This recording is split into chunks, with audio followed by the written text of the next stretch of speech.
Et la réforme des retraites qui sera débattue, vous le savez, à l'Assemblée nationale à partir de lundi. 20 000 amendements déposés, 13 000 par la NUPES. La réforme des retraites dans le viseur des syndicats aussi. Mobilisation prévue mardi. Avec cette question, y aura-t-il des trains pour les vacances ? La zone B entre en congé ce soir alors qu'une manifestation se profile le 7 février.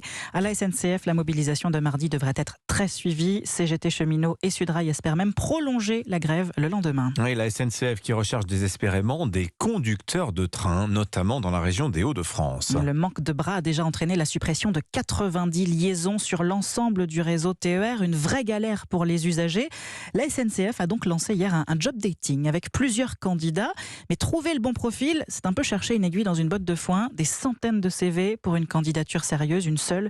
Le reportage du correspondant d'Europe 1 à Lille, Lionel Gougelot. Masque de réalité virtuelle sur les yeux, les candidats découvrent les premières sensations aux commandes d'un train. On se croirait comme conducteur de train, carrément, en train de rouler dans le train. Mais ouais, ça donne envie, bien sûr. Puis un premier entretien d'évaluation pour mieux cerner le métier de conducteur. Si par exemple je te parle d'horaires décalés, de travailler les week-ends en jours fériés, te causerait un problème ou pas du tout? Non, c'est pas un souci.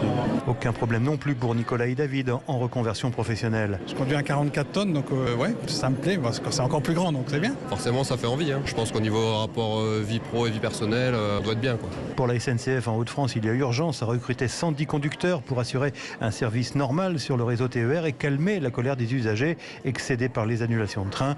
Thomas Vexten, responsable recrutement. Mais du coup, moi, aujourd'hui, j'ai forcément une pression et je suis ravi de voir tous ces gens revenir vers nous parce qu'on se dit qu'on va quand même accélérer bigrement les choses. Mais on a aussi des gros challenges en Ile-de-France et que ça soit TER comme Transilien, on cherche des conducteurs. Donc faites passer le message. D'ailleurs, d'autres opérations recrutement se poursuivront dans les prochaines semaines dans la région.